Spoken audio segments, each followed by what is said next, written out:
అదరకొట్టే కారం రంగు రుచి ఆచి కారం పొడి. ఎప్పుడైనా గంటల తరబడి ట్రాఫిక్ లో ఇరుక్కుపోయి అయ్యో ఆకాశంలో ఎగిరిపోతే ఎంత బాగుండు అని అనుకున్నారా? ఇక కలలు కనడం ఆపేయండి. ఇండియాలో అది నిజమయ్యే రోజులు కూడా దగ్గరలోనే ఉన్నాయి. Yes, AP CM Chandrababu latest vision ఏ టాక్సీ. సీఎం ఆలోచన ప్రకారం 2 ఏళ్లలో ఏపీలో డ్రోన్ టాక్సీస్ ఎగరాలి. కానీ ఇక్కడే అసలు ప్రశ్న మొదలవుతుంది. డ్రోన్ టాక్సీల విషయంలో ఇండియాలో చాలా అడ్డంకులు ఉన్నాయి. బెంగళూరు వంటి మెట్రో సిటీలే వాటిని అందుబాటులోకి తేవడానికి 2028 వరకు టైం లైన్ పెట్టుకుంటే ఏపీలో మాత్రం జస్ట్ 2 ఇయర్స్లోనే ఇది సాధ్యమవుతుందా? మరి అసలు ఈ డ్రోన్ టాక్సీ అంటే ఏంటి, అది ఎలా పనిచేస్తుంది?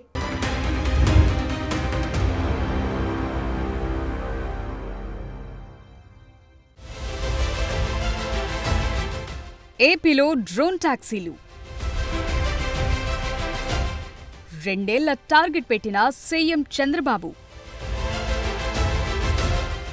ఇంత తక్కువ టైంలో సాధ్యమేనా? భారత్లో ఎక్కడైనా drone టాక్సీలున్నాయా?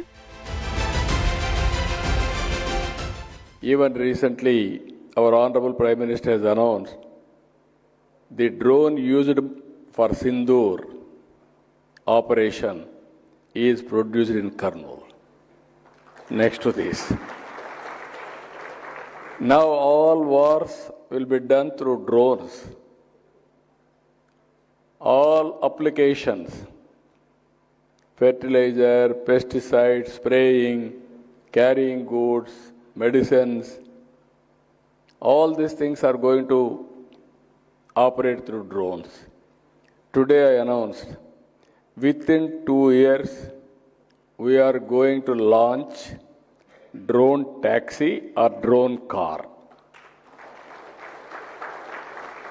Now roads are important, everybody is getting money, everybody is having cars, but roads are the biggest constraint. You can use airspace also. Just like ATC to regulate flights, we will have DTC, Drone Traffic Controller, to regulate all drones. That also we are thinking now. విన్నారుగా Chandrababu plan. Just 2 years లో drone టాక్సీని తీసుకొస్తామని చెప్తున్నారు. అంతేకాదు flights కోసం ATC ఉన్నట్లే drones కోసం డీటీసీని కూడా సిద్ధం చేస్తామన్నారు. అంటే డ్రోన్ ట్రాఫిక్ కంట్రోలర్ అన్నమాట. ఇదంతా ఏపీలో సాధ్యమేనా? ఎందుకంటే ఇండియాలో డ్రోన్ టాక్సీ టెస్టింగ్ దశలో ఉన్నది కేవలం బెంగళూరు సిటీలో మాత్రమే. అక్కడ 2028 వరకు ఆ సేవలను అందుబాటులోకి తెస్తామని సదరు కంపెనీ చెప్తోంది. అలాంటిది ఏపీలో 2 ఏళ్లలోనే డ్రోన్ టాక్సీలు పాజిబులేనా? విశాఖ వేదికగా జరుగుతున్న సిఐఐ సమిట్ లో ఏపీ సీఎం చంద్రబాబు తన భవిష్యత్ ప్లాన్స్ ను బయటపెట్టారు. అప్పుడు టెక్నాలజీకి నాంది పలికాను, ఇప్పుడు దాన్ని నెక్స్ట్ స్టేజ్ కు తీసుకువెళతానంటున్నారు. సీఎం చంద్రబాబు ప్రకటనే కాదు, డ్రోన్ సిటీ, స్పేస్ సిటీలకు పెట్టుబడుల సదస్సు వేదికగా శంకుస్థాపన కూడా చేశారు. కర్నూలు జిల్లా వార్వకల్లులో డ్రోన్ సిటీని నిర్మించనున్నారు. మొత్తం 300 ఎకరాల్లో డ్రోన్ సిటీ నిర్మాణం జరగనుంది. ఓర్వకల్లు డ్రోన్ సిటీలో టెస్టింగ్ సర్టిఫికేషన్ సెంటర్లు ఏర్పాటు చేస్తారు. ఇక్కడ 25,000 మందికి శిక్షణ ఇచ్చేలా సౌకర్యం కల్పిస్తారు. మరోవైపు తిరుపతి, శ్రీ సత్యసాయి జిల్లాలో స్పేస్ సిటీ ఏర్పాటు కానుంది. 10 సంవత్సరాల్లో 25,000 కోట్ల రూపాయల పెట్టుబడులొస్తాయని అంచనా. 35,000 మందికి ఉపాధి కూడా లభించనుంది. ఆంధ్రప్రదేశ్లో 2 ఏళ్ల టైం లైన్లో డ్రోన్ టాక్సీలను తీసుకురావాలనే సీఎం చంద్రబాబు లక్ష్యం సాధ్యమైనప్పటికీ అనేక అంశాలపై ఆధారపడి ఉంటుంది. బ్రీఫ్ గా చెప్పాలంటే ప్యాసింజర్లను తరలించే పూర్తి స్థాయి వాణిజ్య సేవలు ప్రారంభించడం సవాల్తో కూడుకున్నది. కానీ పైలట్ సేవలు తీసుకురావటం మాత్రం సాధ్యమయ్యే పనని చెప్పొచ్చు. డ్రోన్ టాక్సీలకు Directorate General of Civil Aviation నుండి అనుమతి కావాలి. సర్టిఫికేషన్ కూడా అవసరం పడుతుంది. భారతదేశంలో electric vertical take off and landing వాహనానికి ఇంకా పూర్తి స్థాయి అనుమతైతే లభించలేదు. ఏపీ సర్కార్ కేంద్రంతో కలిసి ఈ ప్రాసెస్ ను స్పీడప్ చేయాల్సి ఉంటుంది. ఏవియేషన్ పార్ట్నర్స్ తో కలిసి త్వరగా అనుమతులు పొందగలిగితే 2 ఏళ్లలో ట్రయల్ రన్ అయితే చేయొచ్చని ఎక్స్పర్ట్స్ చెప్తున్నారు. డ్రోన్ టాక్సీలు నడవాలంటే వాటికి ప్రత్యేకమైన మౌలిక సదుపాయాలు అవసరం ఉంటుంది. ఈ వాహనాలను టేకాఫ్, ల్యాండింగ్ చేయడానికి వర్టిపోర్టులు అవసరం పడతాయి. అంతేకాదు వేగవంతమైన ఎలక్ట్రికల్ ఛార్జింగ్ పాయింట్లు కూడా ఉండాలి. ఏపీ డ్రోన్ హబ్ గా మారటానికి, స్థానిక తయారీని ప్రారంభించడానికి ఈ టైం బాండ్ సాధ్యమే. తయారీ కేంద్రం ఏర్పాటైతే అక్కడి నుండి డ్రోన్ టాక్సీలను ప్రారంభించడం సులభమవుతుంది.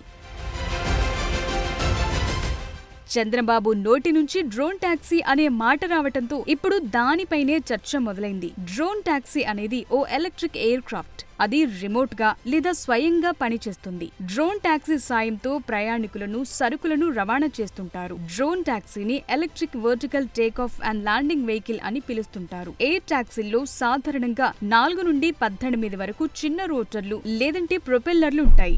ఈ రోటర్లు పైకి లేవటానికి, ముందుకు నడవడానికి, స్టెబిలిటీగా ఉండటానికి యూజ్ అవుతాయి. ముందుగా ఫిక్స్ చేసిన ఎయిర్ రూట్ లోనే ఇవి ట్రావెల్ చేస్తాయి. ఒకవేళ 1-2 రోటర్లు ఫెయిల్ అయినా సేఫ్ ల్యాండింగ్ అవుతాయి. కొన్ని గంటల్లో అత్యవసర పరిస్థితుల కోసం పారాషూట్ వ్యవస్థ కూడా ఉంటుంది.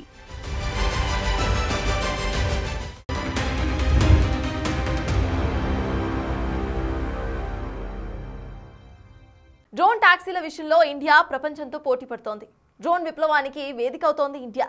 ఇది రాబోయే రోజుల్లో ఏకంగా మన రోజువారీ ట్రాన్స్పోర్ట్ సిస్టమ్ను సైతం మార్చేసే దిశగా పనిచేస్తోంది. కేంద్రం తీసుకొచ్చిన డ్రోన్ పాలసీతో ఇప్పటికే వ్యవసాయం నుండి లాజిస్టిక్స్ వరకు ప్రతి రంగంలో కూడా డ్రోన్ల వినియోగం ఊపందుకుంది. కానీ ఇప్పుడు నెక్స్ట్ లెవెల్ టెక్నాలజీకి టైం వచ్చింది. ఇందుకే ఎయిర్ టాక్సీస్ భవిష్యత్ ఏంటి? వాటిని గాల్లో పెట్టడానికి ఉన్న ఆ ఇబ్బందులు ఏంటి?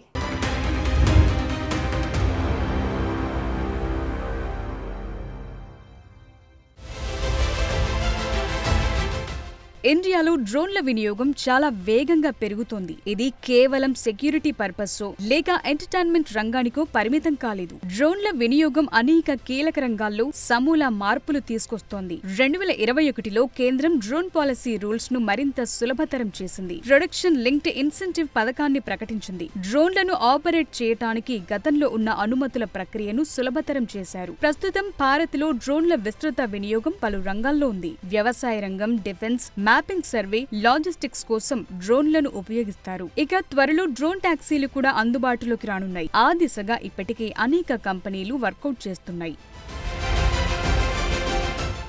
బెంగళూరుకు చెందిన స్టార్టప్ అయిన సర్ల ఏవియేషన్ 2028 నాటికి బెంగళూరులో వాణిజ్య సేవను ప్రారంభించాలనే లక్ష్యంతో శూన్య అనే ఎలక్ట్రిక్ ఎయిర్ టాక్సీని అభివృద్ధి చేస్తోంది. ఈ కంపెనీ భారత్ మొబిలిటీ గ్లోబల్ ఎక్స్పోలో ఈ ప్రోటోటైప్ ను ప్రదర్శించింది. ఇది ట్రావెల్ టైమ్ ను గణనీయంగా తగ్గిస్తుంది. ఎయిర్ టాక్సీ 6 ప్రయాణికులను తీసుకెళ్లేలా రూపొందించబడింది. ఈ ఎయిర్ టాక్సీ గంటకు 250 కిలోమీటర్ల వేగంతో ప్రయాణించగలదు. బెంగళూరు అంతర్జాతీయ విమానాశ్రయం నుండి ఎలక్ట్రానిక్ సిటీ వంటి ముఖ్య ప్రాంతాలకు ఈ డ్రోన్ టాక్సీలతో ప్రయాణికులను తరలించడానికి ఈ సంస్థలు ప్లాన్లు చేస్తున్నాయి. ఈ సేవలు అందుబాటులోకి వస్తే పీక్ అవర్స్ లో రోడ్డు మార్గంలో 3 గంటల వరకు పట్టే ప్రయాణ సమయం 19 నిమిషాలు తగ్గుతుందని అంచనా వేశారు. ఈ సేవలు పూర్తి స్థాయిలో అందుబాటులోకి రావటానికి 2 నుండి 3 సంవత్సరాలు పట్టే అవకాశం ఉంది.